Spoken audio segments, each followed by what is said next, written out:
नमस्कार दर्शकबिन, जनताको अधिकार हेरेर बस्नुहुने यहाँहरू सम्पूर्णलाई हार्दिक स्वागत गर्न चाहन्छु। जनताको अधिकारमा हामीले आवाजबिनहरूको आवाजलाई प्रस्तुत गर्दै र देशको समसामयिक विषयमा पनि भलाकुसारी गर्दै आइरहेका छौँ। र सोही क्रममा आज हामीले राप्रपाका नेता, संविधान सभा सदस्य, पूर्व पर्यटन राज्य मन्त्री परशुराम तामाङज्यूलाई हाम्रो कार्यक्रममा ल्याएका छौँ। उहाँसँग हामीले सामाजिक, राजनीतिक, आर्थिक लगायतका आदिवासी जनजातिका हक अधिकारका विषयमा चाहिँ उहाँसँग भलाकुसारी गर्नेछौँ। हाम्रो साथमा रहनुहोला। यहाँलाई चाहिँ जनताको अधिकार कार्यक्रममा हार्दिक स्वागत गर्न चाहन्छु। धन्यवाद। यति बेला चाहिँ अब भनौँ न, हाम्रो घर आँगनमा चुनाव, स्थानीय चुनावको माहौल तातिँदैछ। के गरिराख्नु भएको छ यहाँको पार्टीले? अहिले हाम्रो देशमा नेपाल सरकारको घोषणाअनुसार अथवा संवैधानिक व्यवस्थाअनुसार यो आगामी वैशाख 30 गते आम निर्वाचन, स्थानीय तहको निर्वाचनको सङ्घारमा छौँ।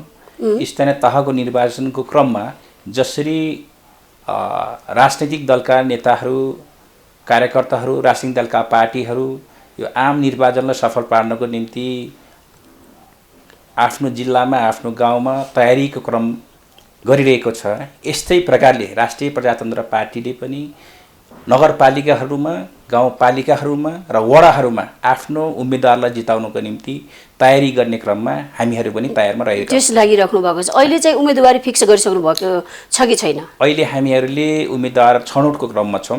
त्यसमा छलफल गरिराख्नु भएको छ? छलफलमा व्यस्त रहेको अवस्था छ।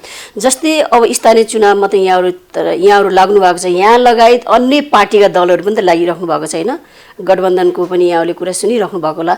जस्तै यहाँको राप्रपा पार्टीले चाहिँ एजेन्डाहरू के लिनु भएको छ? स्थानीय तहको जनताको त मन जित्नु पर्यो नि त, एजेन्डा के लिएर जानु भएको छ? हाम्रो पार्टी एउटा राष्ट्रवादी पार्टी, त्यस्तै गरी राष्ट्रिय प्रजातन्त्र पार्टीले यो देशमा रहेको भ्रष्टाचार जुन रोगको रूपमा रहेको छ त्यसलाई निर्मूल गर्नको निम्ति राष्ट्रिय प्रजातन्त्र पार्टीले भ्रष्टाचारलाई उन्मूलन गर्नुपर्छ र सुशासन दिनुपर्छ भन्ने नाराका साथ राष्ट्रिय प्रजातन्त्र पार्टी अहिले आफ्नो उम्मेदवार पठाएर गाउँ-गाउँका जनतालाई सचेत गराएर आफ्नो पार्टीमा मत लिने क्रममा हामीहरू तयारी भइरहेको अवस्था छ। पहिलो कुरो त यहाँले चाहिँ भ्रष्टाचार मुक्त बनाउनुपर्छ देशलाई भन्ने जुन एउटा एजेन्डा लिएर जानुभएको छ, यो लगायत अरू के छन् त? किनभने विभिन्न अन्य दलहरू पनि छन्, अन्य दलहरूले पनि आफ्नो एजेन्डा प्रस्तुत गरिरहेको छ त, होइन? यहाँहरूको एजेन्डालाई कतिको विश्वास गर्ला जनताले? अहिले हामीले पक्कै पनि यो देशमा रहेका राजनीतिक दलहरूले यो देशलाई एउटा सशक्त रूपमा आर्थिक, राजनैतिक, सामाजिक, सांस्कृतिक रूपमा जुन फड्को मार्नुपर्ने हो त्यो खालको जनताको सेवामा दिन नसकिरहेको अवस्थामा राष्ट्रिय प्रजातन्त्र पार्टीले यो राजनीतिक दलभन्दा वैकल्पिक शक्तिको रूपमा उभ्याउनको निम्ति राष्ट्रिय प्रजातन्त्र पार्टीले आर्थिक, राजनैतिक, सामाजिक, सांस्कृतिक रूपमा परिवर्तन गर्नको निम्ति एउटा दिगो वैकल्पिक शक्तिमा उभ्याउनको निम्ति राष्ट्रिय प्रजातन्त्र पार्टीले आफ्नो एजेन्डाहरू प्रस्तुत गरेर गएको छौँ। यसमा पक्कै पनि नेपाली जनताले राष्ट्रिय प्रजातन्त्र पार्टीको एजेन्डामा सहमत भएर आकर्षण हुने नै छ र अहिले पनि जति पनि यो निर्वाचनको सङ्घारमा धेरैभन्दा धेरै राजनैतिक दलका विभिन्न दलले दिएका घोषणापत्र जहाँ पुरा गर्न सक्नु भएन, त्यसबाट अनुभव लिएर उहाँहरूले अब राष्ट्रिय प्रजातन्त्र पार्टी एउटा वैकल्पिक शक्ति हो, यो पार्टीमा लाग्नुपर्छ भन्ने हिसाबले राष्ट्रिय प्रजातन्त्र पार्टीमा प्रवेश गर्ने लहर चलिरहेको अवस्था छ। त्यसो भए राष्ट्रिय प्रजातन्त्र पार्टीलाई जनताले विश्वास गरेको छ, यहाँले अनुमान भनौँ न एउटा विश्वास पनि गरिराख्नु भएको छ।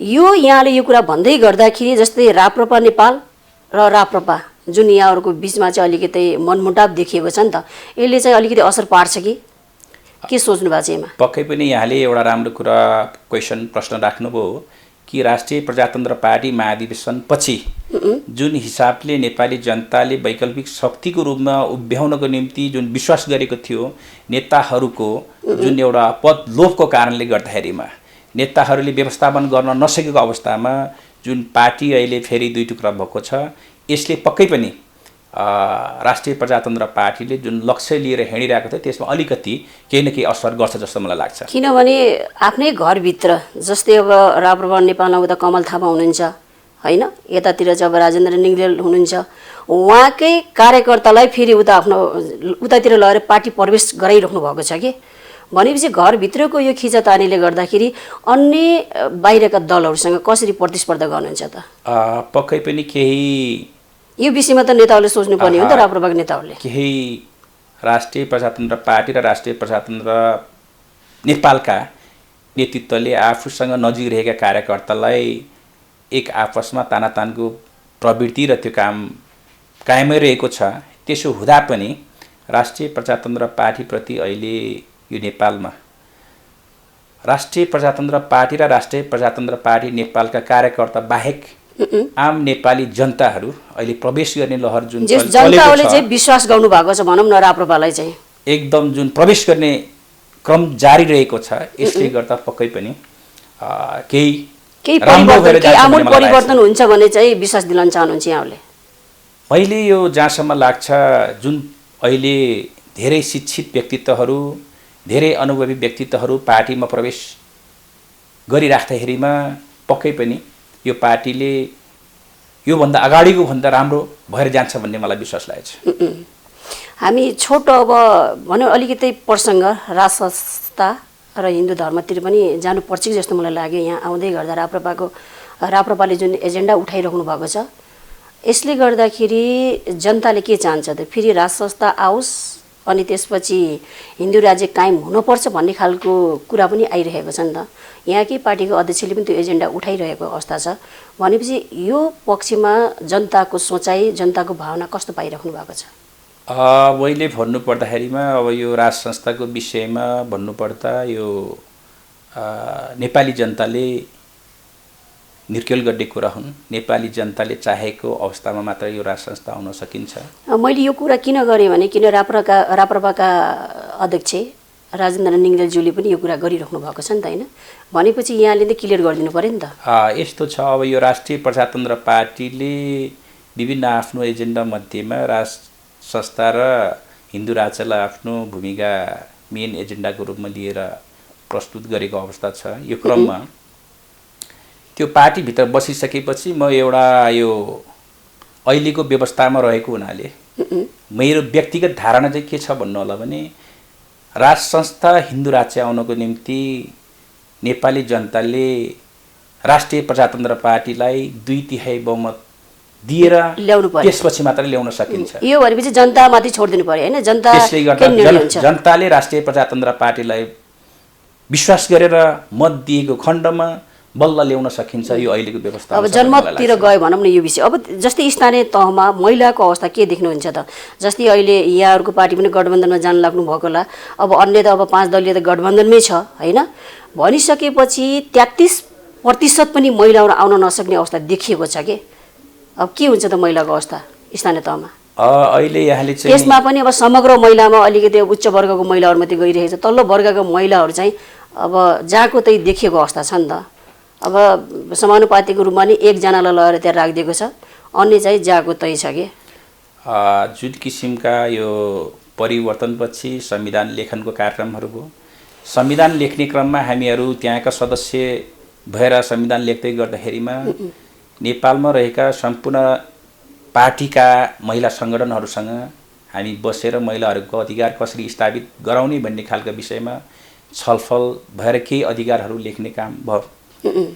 राज्यको हरेक निकायमा र पार्टीहरूमा 33/1/3 एवं 33% महिलाहरूको सहभागिता गराउनुपर्छ भन्ने कुरा संवैधानिक रूपमा उल्लेख भएको कुरा। व्यवस्था पनि छ, संविधानमा छ। त्यही त अहिलेको अवस्थामा त अब कार्यान्वयन नहोला जस्तो देखिन्छ। फेरि यसो भन्दै गर्दा योभन्दा अगाडिका एवं 2074 सालको स्थानीय तहको निर्वाचनमा हाम्रो देशमा रहेको 753वटा स्थानीय तहका निर्वाचनहरूमा जम्मा संविधानले व्यवस्था गरे बमोजिम प्रमुख वा उपप्रमुख महिला हुनुपर्ने एउटा अनिवार्य व्यवस्था रहेकोमा नेपाली समाज र राजनीतिक दलका नेताहरूले के बुझ्यो भन्नु होला भने महिला उपप्रमुखमा भन्ने मात्रै बुझियो। त्यसले गर्दा जुन 753वटा पालिका मध्येमा महिलाहरू जम्मा 18 जना मात्रै पालिका प्रमुखमा विजय हासिल गर्नुभएको रहेछ। त्यस्तै गरी 6700 वरिपरिका वडा अध्यक्षहरू मध्येमा जम्मा महिलाहरू 62 जना मात्रै वडा अध्यक्ष हुनुभएको रहेछ। त्यसले गर्दा महिलाहरूको स्थान 74 सालमा पनि एकदमै न्यून अवस्था थियो। यसो भन्दै गर्दा फेरि यो अहिले सत्ता गठबन्धनमा रहेका ठुला राजनीतिक दलहरूको गठबन्धनले जो गठबन्धन गरेर चुनाव निर्वाचन लडिसकेपछि के चिन्ता हुन थाल्यो भन्नु होला भने महिलाहरूको जुन किसिमका 74 सालमा हासिल गरेका उपलब्धि पनि गुम्ने खतरा एकदमै बढेर गएको अवस्था थियो। यस क्रममा हामीहरूको सांसदहरूको राष्ट्रिय मञ्च भन्ने एउटा हाम्रो मञ्च छन्। त्यसमा हामीले निर्वाचन आयोग त्यसपछि सबै राजनीतिक दलका शीर्ष नेताहरूलाई बोलाएर एउटा कार्यक्रम गरे। भर्खरै गर्नुभएको यो कार्यक्रम त्यो अस्ति गरे हामीले।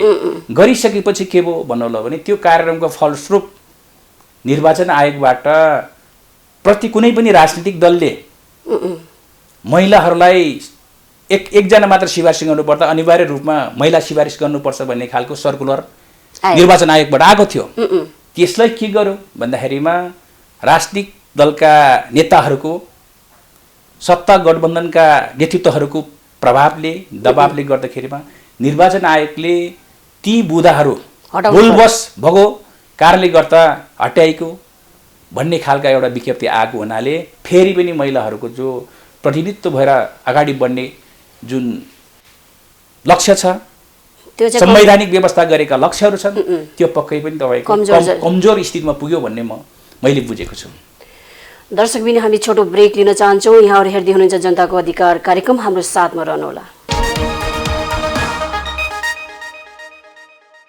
दर्शकबिन पुनः हामी जनताको अधिकार कार्यक्रममा आएका छौँ। यहाँहरूले हेर्दै हुनुहुन्छ जनताको अधिकार कार्यक्रम। आज हामीसँग हुनुहुन्छ राप्रपाका नेता एवं संविधान सभा सदस्य पूर्व पर्यटन राज्यमन्त्री परशुराम तामाङजी हुनुहुन्छ। उहाँसँग हामीले देशको समसामयिक विषयमा भलाकुसारी गरिरहेका छौँ। हाम्रो साथमा रहनुहोला। पुनः यहाँलाई चाहिँ जनताको अधिकार कार्यक्रममा हार्दिक स्वागत गर्न चाहन्छु। धन्यवाद। जस्तै हामीले यो स्थानीय तहमा महिलाको अवस्थाको बारेमा कुरा गऱ्यौँ। यहाँले चाहिँ एकदमै महिलाको अवस्था एकदम अबको चुनावमा दयनीय अवस्था छ भन्दै गर्दाखेरि यो विषयमा अन्य गठबन्धनका भनौँ न दलहरू भनौँ या त अन्य पार्टीले चाहिँ कसरी हेरेको छ त? यो विषयमा यहाँले के सहकारी गर्नुभएको छ? किनभने महिला जुनै पनि राजनीतिक तहमा नगएसम्म त देशको त विकास हुँदैन नि त। किन यसरी चाहिँ महिलाहरूलाई चाहिँ राज्यको हरेक तहमा ल्याउन सकेको छैन? त्यो संवैधानिक रूपमा व्यवस्था भएका महिलाहरूको अधिकार स्थापित गराउन उल्लेख भएका चिजहरूलाई बुदाहरूलाई अहिले सत्ता गठबन्धनमा रहेका ठुला राजनीतिक दलहरूले जति पनि महिलाहरूलाई अधिकार दिनुपर्छ भनेर बाहिरी रूपमा रूपमा जुन अधिकार दिने बेलामा यसरी वञ्चित गरिरहेको अवस्थामा सम्बन्धित पार्टीमा आस्था राख्ने महिला सङ्गठनहरूले दबावमूलक कार्यक्रम गरेर आवाज उठाउनु पर्ने मैले जरुरी देखेको छु। राष्ट्रिय प्रजातन्त्र पार्टीको सवालमा भन्नुपर्दा नेपालको संविधानमा व्यवस्था गरे बमोजिमका यो नेपाल सरकारको हरेक निकायमा 33% सहभागी गराउने कुरा मात्र नभएर राष्ट्रिय प्रजातन्त्र पार्टीले हालै सम्पन्न गरेको महाधिवेशनबाट महिलाहरूलाई 1/3 अनिवार्य रूपमा उपस्थित गराउनुको निम्ति राष्ट्रिय प्रजातन्त्र पार्टीको विधानमा पद अधिकारीमा पनि अनिवार्य निर्वाचन गराउनुपर्ने व्यवस्था राष्ट्रिय प्रजातन्त्र पार्टीको विधानमा छ। त्यो नेपालमा रहेको कुनै पनि राजनीतिक दलको त्यो भनौँ न उसमा विधानमा छैन। त्यसैले गर्दा म के भन्न चाहन्छु भने अन्य राजनीतिक पार्टीहरूभन्दा राष्ट्रिय प्रजातन्त्र पार्टीले महिला होस्, जनजाति होस्, दलित होस् अथवा नेपालमा रहेका खस आर्य होस्, सबैलाई अधिकार प्रदान गर्नको निम्ति विधानमा राम्रोसँग व्यवस्था गरेको म जानकारी गराउन चाहन्छु। त्यही त यहाँ यो ठ्याक्कै यो कुरा गर्दै गर्दाखेरि अस्ति भर्खरै केही साता अगाडि चाहिँ नेपाली काङ्ग्रेसका नेत्री आरजु देउवाले पनि निर्वाचन आयोगलाई यसमा चाहिँ परिमार्जन गर्नुपर्छ, महिलालाई चाहिँ ल्याउनुपर्छ अबको स्थानीय चुनावमा भनेर चाहिँ उहाँले चाहिँ दबाब पनि दिइराख्नु भएको छ कि आग्रह पनि गर्नुभएको छ होइन? त्यो बाहेक अन्य दलका नेत्रीहरू त्यति बोलेको देखेन कि? यहाँले राम्रो क्वेसन गर्नुभयो। किनभने अहिले चुक्यो भने त किनभने एउटा विधि विधानमा जानु पर्यो नि त चुनावमा त, अनि महिलाको कसरी सहभागिता हुन्छ भन्ने कुरा आयो कि? हामीले मैले अगाडि व्यक्त गरिसकेको कुरा अनुसार हामीले आयोजना गरेको कार्यक्रममा राष्ट्रिय सभामा प्रतिनिधित्व गर्नुहुने महिला सदस्य मान्यज्यूहरू, प्रतिनिधि सभामा प्रतिनिधित्व गर्नुहुने मान्य महिला सदस्यहरू, त्यस्तै गरी प्रदेश सभाका माननीय महिला सदस्यहरू, गाउँपालिकाका प्रमुख, वडाका महिला अध्यक्षसम्मलाई हामीले प्रतिनिधिमूलक सहभागी गराएर एउटै पार्टीको मात्र नभएर सबै पार्टीका महिलाहरूलाई जम्मा गरेर हामीले निर्वाचन आयोगका पूर्व आयुक्त, बहालवाला आयुक्तहरू लगायतका गोष्ठी गरेर दबावमूलक कार्यक्रम गरेको परिणाम स्वरूप नै मैले अघि भनिसकेका कुराहरू उल्लेख भएको थियौँ। जब ती कुराहरूलाई फेरि निर्वाचन आयोगले यो भुलवश हुन गएको भनेका कुराहरू उल्लेख भइसकेपछि, महिलाहरूको प्रतिनिधित्व नहुने देखिसकेपछि अहिलेका वर्तमान प्रधानमन्त्रीका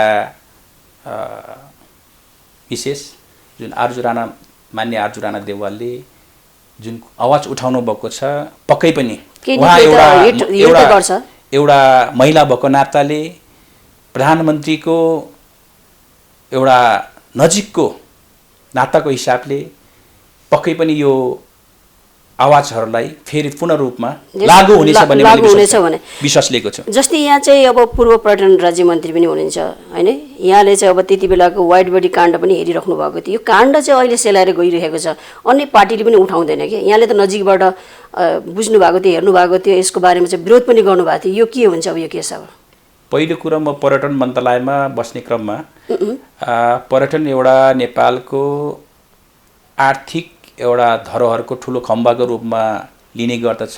यस क्रममा हाम्रो पालामा पनि जसरी वाइड बडीका किन्ने क्रमका कुराहरू चलेको थियौँ, हामी सहभागी हुने बेलामा पनि ती कुरा नचलेका होइनन्।